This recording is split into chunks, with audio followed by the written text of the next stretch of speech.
Bamananw ko kuma fɔlenkɔrɔ tɔ ko o ye dalama ye. Aw ɲɛ bɛ ni so dagabana minnu na. Tunga lafiya de ni so dagabana ye ni k'a jɔ an ka tunganage minnu sigilen bɛ jamana kɔ kan ni olu ye danaya ta k'a da tunga lafiya kan. Nin so in kelen-kelenna bɛɛ lajɛlen bɛ jalakɔrɔbugukaw olu de fɛ yen nɔ. E maa min bɛ yen nɔ k'i b'a fɛ ni ka terrain sa tunga lafiya maaw bolo o ka nɔgɔ. Terrain bɛ tunga lafiya maaw bolo Banankɔrɔnikaw fɛ yen nɔ min n'u bɛna kɛ cité hectare 3 o de sanfɛ. Terrain in kelen-kelenna bɛɛ lajɛlen ye titre foncier de ye wa 15/20 o de don. Sɛbɛn wari miliyɔn 4 ani 500,000 i bɛ se k'a sara dɔɔni kalo 12 kɔnɔna la i bɛ euro wari 573 ni ka o bɔ walima kalo 18 i b'a sara dɔɔni euro wari 382 i bɛ o bɔ o bɛ bɛn kalo 18 ma a dɔgɔdɔgɔnin saralen kɔfɛ terrain ale bɛ k'i ta ye ne maa min y'a dɔn k'a fɔ ko sɛbɛn wari miliyɔn 4 ani 500,000 bɛ i bolo yɔrɔnin kelen i bɛ se ka i ka wari sara terrain ale bɛ k'i ta ye aw maa minnu fana bɛ yen nɔ k'a fɔ aw tɔgɔla terrain bɛ aw bolo terrain ninnu papier ye titre foncier walima permis d'occuper o de don i b'a ta k'a di tunga lafiya maaw ma i n'a fɔ aw ɲɛ bɛ ja minnu na cogo min na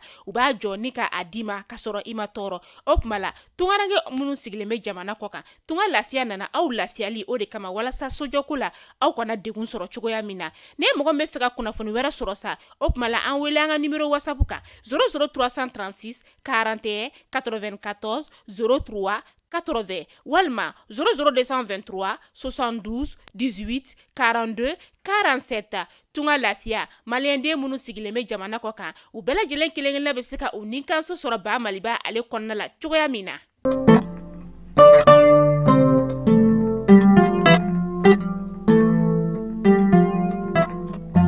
Bi février kalo tile 2 ye san 2023 an bɛ aw bɛɛ lajɛlen fo yan fo aw sigiyɔrɔ la Mali kɔnɔ yan ka taa se Mali kɔkan ma aw minnu b'aw sigi ni ka an ka kunnafoni k'a lajɛ tɛnɛ fo ka taga se juma ma an ka bɔlɔlɔsira kelen-kelenna bɛɛ lajɛlen fɛ kunnafoni ale waati selen ne a y'aw bisimila.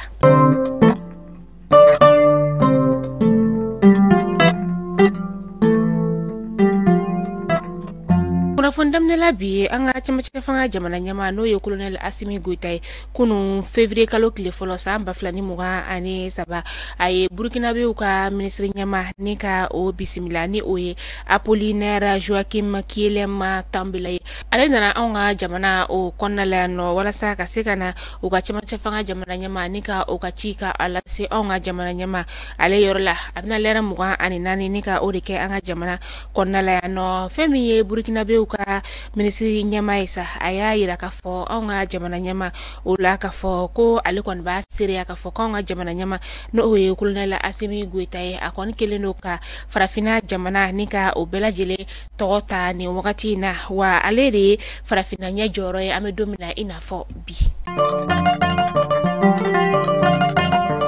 Walasa ka se ka maaw ni ka olu kunnafoniya lakana ale sira fɛ ani tuguni ka se ka maaw ni ka olu hakili sigi an ka jamana ka lakana sira o fɛ an ka finitigilakaw ka kunnafonidiso min bɛ yen nɔ ni o ye DURPA ye ale ɲɛma ale kɔni ye kunnafonidilaw ni ka olu wele i n'a fɔ laadalako la cogoya min na ka kunnafoni ni ka o da u tulo kan DURPA ɲɛma yɛrɛ ni o ye colonel Sulemana Dambele a y'a yira k'a fɔ ko an ka finitigilakaw kɔni u ka kɛlɛ o kɔnɔna la u bɛ buna hadamadenya taabolo ni ka olu bato kosɛbɛ ani ka tila tuguni ka diɲɛ seleke naani hakɛw ni ka olu fana labato u b'u to u ka baara o kɔnɔna la ka sɔrɔ u ma don maa si gasi la. An bɛ taa Katikaw fɛ yen nɔ musow ka fara ɲɔgɔn kan jɛkulu min bɛ yen nɔ ni o ye kafo ye ka taga se baɲumankɛ tɔn dɔw ma ni o fana ye ONG ye olu farala ɲɔgɔn kan janvier kalo tile 31 san 2022 ni ka kunnafonidilaw ka olu wele kunnafonidilaw wele kun ye fɛn min ye sa o de ye k'a yira k'a fɔ ko bingani wale min ni a bɛ ka ta ka maaw ni ka olu sɛgɛrɛ kɛrɛnkɛrɛnna sa musomanin fitininw ka bingani wale ta ka olu sɛgɛrɛ ni o ye ɲamaya sira o ye u tilala k'a yira k'a fɔ ko bingani wale ta ka musomanin fitinin min ni ka ale sɛgɛrɛ Katikaw olu fɛ yen nɔ ko ka a ka kiri ni ka o kɛ musomanin min yɛrɛ kɔni ni cɛmanin caman de kɔni binna a ka décembre kalo tile 31 su ka dugu jɛ janvier kalo tile fɔlɔ o la. Daraman Dumbiya ni b'a falen ma ko denkɔrɔ ale la ko donna ni wari caya o de ye kunu a kun bɛ kiri tigilama olu ɲɛma n'o ye sigida fɔlɔ kiriso o ye o kɔni la sa fɛn min ye Daraman Dumbiya denkɔrɔ ye ale ni Abubakar Abubakar Haidara o ye ɲɔgɔn sɔrɔ kiri kɔnso o kɔnɔna la a yirala k'a fɔ ko ni maa ninnu kɔni ɲangili wɛrɛ talen tɛ ka ɲɛsiw ma dɛ o de ye k'a fɔ ko u bɛ maaw bolola nafolo ni ka o yurugu ani ka tila tuguni k'a yira k'a fɔ k'u bɛ se suya la o n'a ɲɔgɔnna wɛrɛ u ka kiriso yɛrɛ kɔni tun falen don kunu kosɛbɛ ka sababu kɛ maa caman kɔni tun taara ni ka taa a ko ni ka o ɲɛɲini nka kiri tigilamaw kɔni ye a torin ka taa fo février kalo tile 15 nata in na san 2023 ani a tɔɲɔgɔn dɔ n'o ye Abubakar Haidara ye ka hakili jigin k'a fɔ ko Dramane Dunbiya ni bɛɛ b'a fɔale ma ko Denkɔrɔ ale minɛna kabini octobre kalo tile 16 san 2022 n'o bɛnna karidonya o ma a kɛra sɔgɔmada nɛgɛ kaya 4 o wagati la.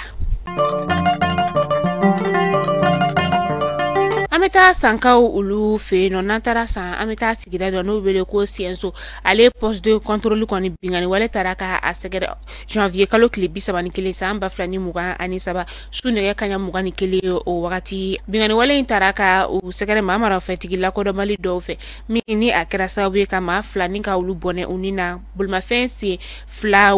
u ye olu kɔni jeni maa 6 fana joginna o senfɛ kelen yɛrɛ kɔni sɛbɛkɔrɔ joginna fu y'o ta ni ka taga n'o ye Segu Lapitani so o kɔnɔna la sereboloma olu y'a yira k'a fɔ ko ni maa marafɛntigi ninnu kɔnɔna na bolimafɛn sen 4 de la fo ka taga se bolimafɛn sen 2 o maa kelenw ka fɔla tuguni sa ko u kɔni taara ni pɔsu ale batiri ye min bɛ kɛ sababu ye ka yelen kɔni ni ka o di u ma o wagati kelen fɛnɛ na an ka fintigilakaw fana ka bolimafɛn kɔni o yɛrɛ mugujugu ka a sɔgɔmada kelen o la min ni a kɛra Goma ani Jabale ni ɲɔgɔn cɛ o y'a yira k'a fɔ ko ni wagati na an ka fintigilakaw kɔni maa kelen bɔɲɔgɔnko o tora la maa 4 olu joginna. An bɛ taa kitakaw olu fɛ yen nɔ nakɔ sɛnɛlaw olu kɔni y'u ka nisɔngoya ni ka o yira ka sababu kɛ k'u ka nakɔ forow kɔnɔna la sa fɛn min ye baganw de bɛ tɛmɛ u ka nakɔ ale kɔnɔna la ka taga u ka nakɔ kɔnɔfɛnw ni ka olu bɛɛ lajɛlen tiɲɛ o de la sa u ye weleweleda bila u ka sigida marabagaw olu ma k'a fɔ k'u ka sariya kura ni ka o ta walasa olu bagangɛla ninnu bɛ se ka kisi ɲɔgɔn ma cogoya min na. Mali kunnafoni jabarani lajɛbagaw aw kulo garisɛgɛ kɛra nin kunnafoni damadama de bi ni k'a da aw kulo kan yani an ka kunnafoni an ka o datugu sa tunga lafiya ale de bɛ kunnafoni ale kɔkɔrɔ sanga a n'a ka wagati tunga lafiya min ni a nalen don tungarangew olu lafiyali kama ni wagati in na e de sigilen bɛ tunga fɛ ko terrain de b'i bolo ba Maliba o kɔnɔna la yan a mana kɛ yɔrɔ yɔrɔ i bɛ fɛ k'i ka terrain ni ka a jɔ ka kɛ duplex ye tunga lafiya ma u ye duplex tɔntine ni ka o daminɛ n'an ko ma ko tɔn a groupe kɔnɔna la maa 12 o de bɛ a kɔnɔ ne maa min bɛ fɛ i sen ka ye alasa kalo i bɛ euro wari 780 ni ka o de bɔ tirage au sort o de bɛ kɛ ni maa fɔlɔ min kɔni tɔgɔ yira tirage au sort la fo ka taa fɔ ko maa 12 dafara so bɛ jɔ ka ban pewu k'i ka tile ni ka o di ma kalo 7 o kalo 7 o kɔnɔna la fo ka taga fɔ ko tɔn ale kun cɛra wagati min na ka sɔrɔ a ma kɛ ni banque juru ye ne maa min fana bɛ yen nɔ sa ko terrain t'i bolo terrain bɛ tunga lafiya ma olu bolo banakɔrɔnikaw fɛ yen nɔ terrain min ni a bɛna kɛ cité hectare 3 o de sanfɛ terrain kelen-kelenna bɛɛ lajɛlen 4,500,000 n'o ye sifa wari 4,000,000 ani 100,000 ne maa min bɛ yen nɔ sa ko b'i bolo yɔrɔnin kelen i bɛ se k'a sara n'a t'i bolo yɔrɔnin kelen fana i b'a a dɔgɔdɔgɔnin sara kalo i bɛ euro wari 573 ni ka o de bɔ o bɛ bɛn san 1 o bɔɲɔgɔnko ma ni o fana ka surun e de ɲɛkɔrɔ sa kalo 18 o fana bɛ yen nɔ i bɛ euro wari 382 ni ka o bɔ o bɛ bɛn kalo 18 ma o kuma la o b'a yira k'a fɔ tunga lafiya ma u nana an ka tungaranke olu lafiyali kama sojɔko la kunnafoniya wɛrɛ ni i mago b'o la sa an ka numéro de téléphone n'o ye numéro de WhatsApp ye o bɛna sɛbɛn kunnafoni ale kɛrɛfɛ i mago bɛ kunnafoni wɛrɛ la i b'an wele an bɛ kunnafoni taw ni ka olu da i kulo kan o kuma la aw k'an bɛn don n'a nataw la.